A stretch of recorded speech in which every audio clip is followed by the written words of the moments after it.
Halo guys, apa kabar? Ketemu lagi ya. Gimana kabar hari ini nih? Sehat? Nah, jangan ngerasa sendiri ya. Memang di sini nemenin kamu selama beberapa menit ke depan. Entah itu kamu sekarang lagi kerja, santai, galau, happy, tiduran mungkin, atau lagi ngincer tetangga. Pokoknya apapun aktivitas kalian, semoga terhibur deh dengan suguhan video yang memang buat khusus untuk nemenin kamu. Jangan lupa subscribe dulu, aktifkan loncengnya biar tidak ketinggalan video terbarunya. Komen buat sekedar absen kalian dari kota mana, atau sekedar saran juga boleh, ditunggu ya. Like-nya jangan lupa buat nandain mana video yang sudah ditonton, mana juga yang belum. Oke, sebelum Mamang lanjut ke cerita, Mamang mengingatkan nih, agar ceritanya nyambung, kalian bisa tonton video sebelumnya, silahkan cek di playlistnya ya. Nah, untuk yang mau nyawer juga silahkan bisa lewat Saweria, cek juga di deskripsi ya. Yo, sudah siapin kopinya? Oke, kita ngopi sama-sama.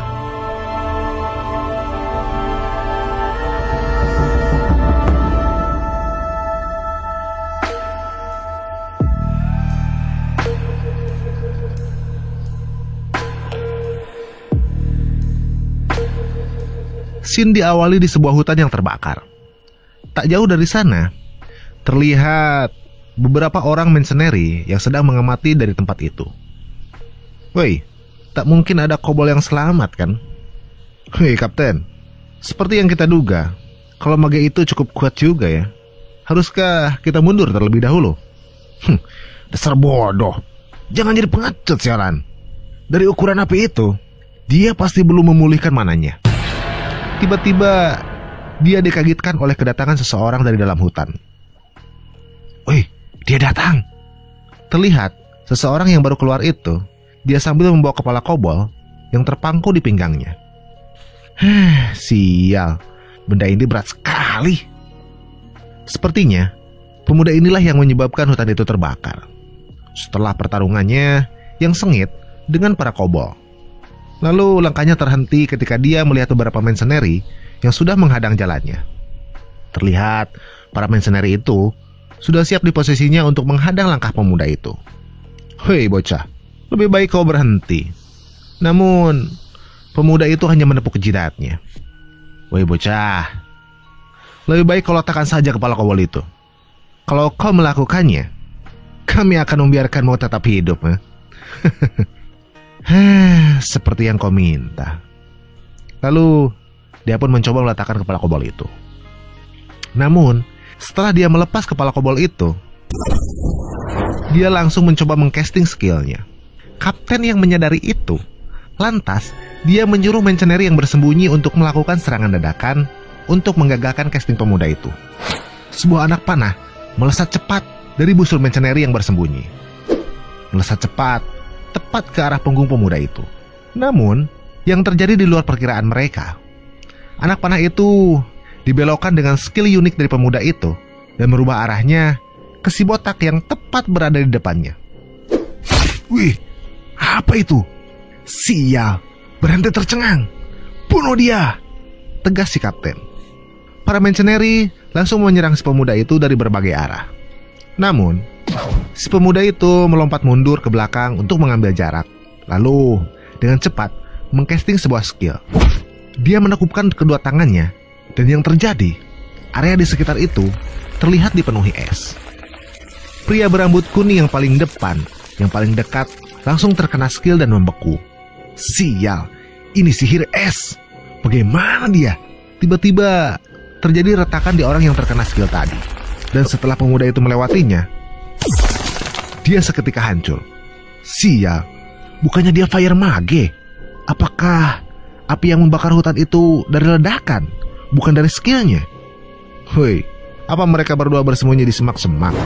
Tiba-tiba, pemuda itu mengcasting skill apinya dari tangan kirinya dan langsung menyerang ke arah dua orang yang masih bersembunyi. Terjadi sebuah ledakan di sana. Orang-orang yang bersembunyi lari dan meminta ampun. Terlihat, dengan sekali skill saja, beberapa orang terbunuh di lalap api. Tersisa dua orang lagi di sana. Si botak yang dihampiri pemuda itu, dia mencoba untuk menyuruhnya berhenti dan meminta maaf. Namun, dengan cepat, kepala si botak pelontos itu Dicengkram, api keluar dari kepalanya.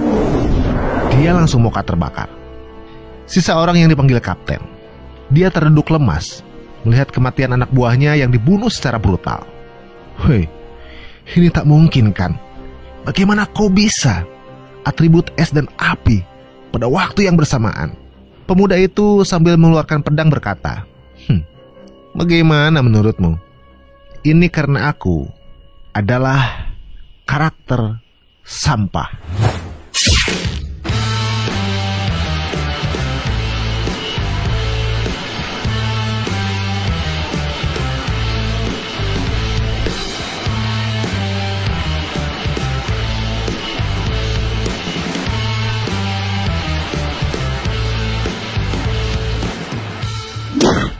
Pemuda itu meletakkan kepala kobold itu di meja bar. Ini sangat mengejutkan.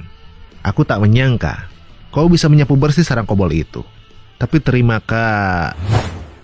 Obrolan pria itu terpotong oleh sebuah pedang yang tertancap juga di atas meja oleh pemuda itu. Wih, pedang itu. Apa kau juga bertemu dengan vigilantes? Mereka melakukan hal yang sia-sia. Jadi aku mengubur mereka sebelum aku datang kemari. Apa di sini ada juga yang perlu aku kubur? Jangan cemas anak muda. Bahkan mereka tak akan berpikir untuk itu.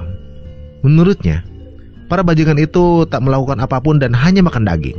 Tak melakukan apapun selain makan daging dan mabuk alkohol. Lalu hal itu pun dibenarkan oleh orang-orang yang ada di sana. Selamat mengeluh para bajingan. Notif: Subquest: sapu bersih sarang kobold dan kalahkan kepala suku kobold. Status quest: sapu bersih sarang kobold satu persatu. Kalahkan kepala suku kobold satu persatu. Anda telah menyelesaikan quest. Woi Patua, kau tak lupa dengan hadiah komisi ini bukan? Tentu saja anak muda.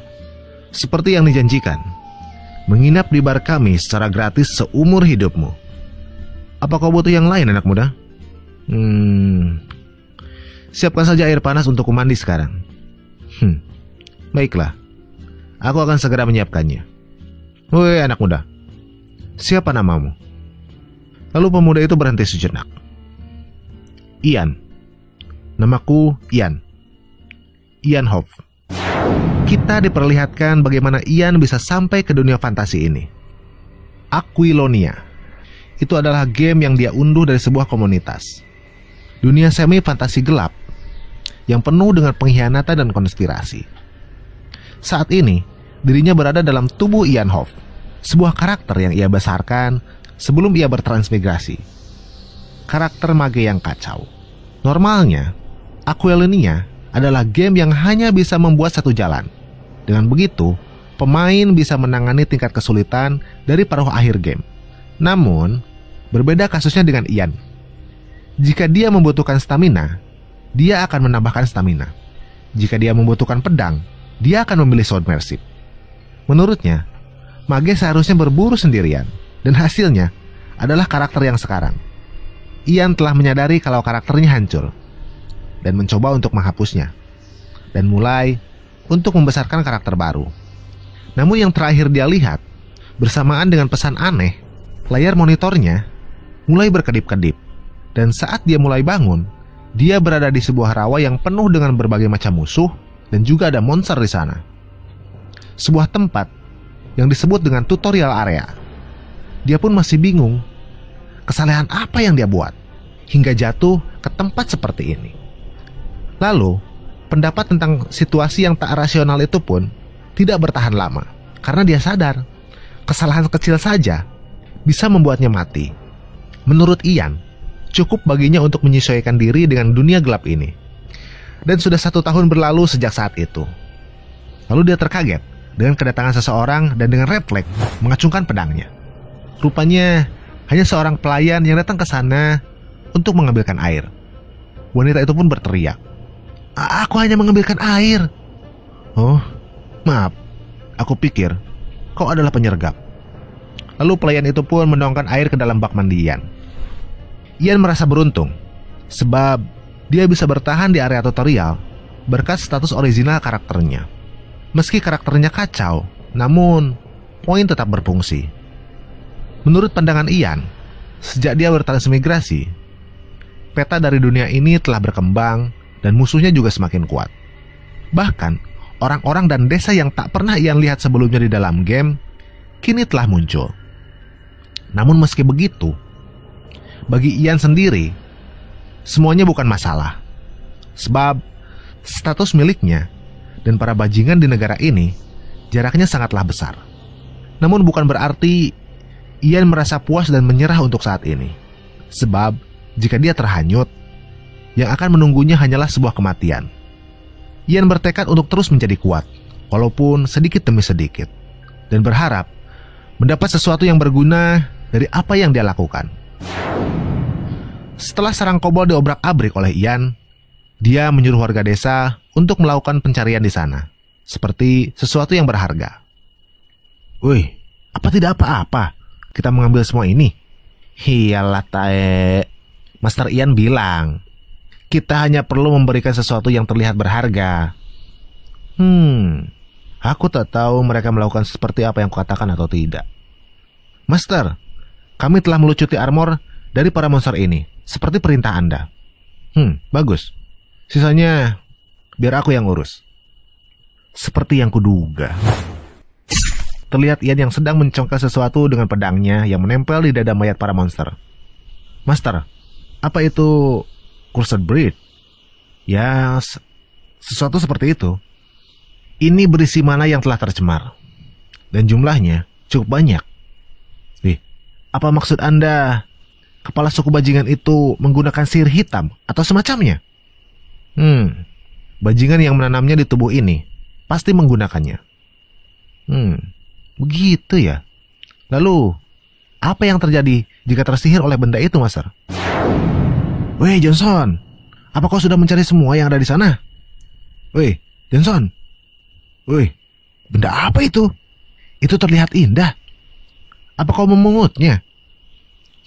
Iya, aku memungutnya dari sana. Aku akan membawa ini kepada ibuku. Kembali kepada Ian. Apa yang terjadi katamu? Jika kau terkena sihir benda ini, kau akan menjadi boneka bagi para bajingan yang telah menanam ini di tubuh mereka. Lalu beberapa saat pun berlalu. Kini Ian berada di suatu pondok dan tengah memeriksa hasil jarahannya. Ini semua hasil dari pondok kepala suku kobold. Mana Stone, Crimson A, Coin Silver. Yang paling penting adalah ini, Corrupted High Tier Mana Essence. Ini bisa kugunakan dengan baik setelah aku bersihkan. Sayangnya, kantung dimensiku kecil.